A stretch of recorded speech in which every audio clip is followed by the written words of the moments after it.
Monsieur Cinéma pour les uns, Magic Tchernia pour les autres, surtout son ami Arthur. Pierre Tchernia a consacré sa vie au petit et au grand écran. Ce 29 janvier marque son anniversaire, lui qui est né en 1928 à Paris et a fait grandir sa passion pour le 7e art dès son enfance, malgré la Seconde Guerre mondiale. S'il a connu des épreuves, il a consacré sa vie à transmettre à plusieurs générations la grandeur cinéma à la télévision.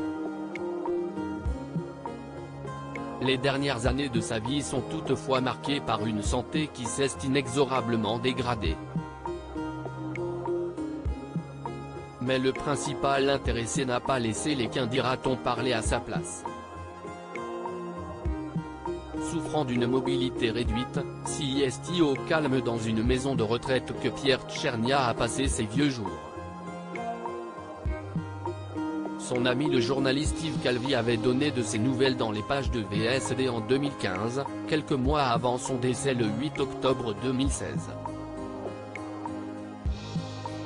Je l'ai eu récemment, et aussi en février.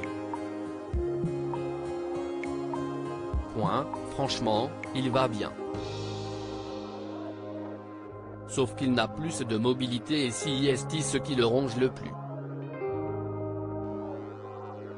Tu te rends compte, s'il y a un copain au café du coin, je ne peux même pas aller le voir, m'a-t-il dit, racontait Yves Calvi, visiblement touché de savoir son ami diminué par l'âge, mais résolument optimiste. J'aspire simplement, désormais, au calme des déclarations qui succèdent à celles que Pierre Tchernia avait lui-même faites en octobre 2013 après un article d'ici Paris le disant très diminué, face à de multiples citations d'articles de presse, et aux diverses réactions qu'elle entraîne. Je souhaite faire savoir que je suis extrêmement touché de la sollicitude du public. Contrairement à ce qui est parfois rapporté, je ne suis en aucun cas abandonné mais, au contraire, très entouré par ma famille et mes proches. À près de 86 ans, j'aspire simplement, désormais, au calme et au respect de mon intimité. C'est pour cette raison que je me tiens éloigné des médias. Pierre Tchernia avait également précisé sa situation auprès d'ici Paris directement un mois plus tard, tentant de se confier avec humour et sincérité, « Mes problèmes de hanche ne s'arrangent pas avec mes vieux jours.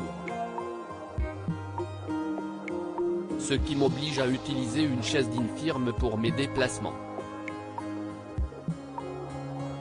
Oui, il faut bien le dire, je suis infirme. »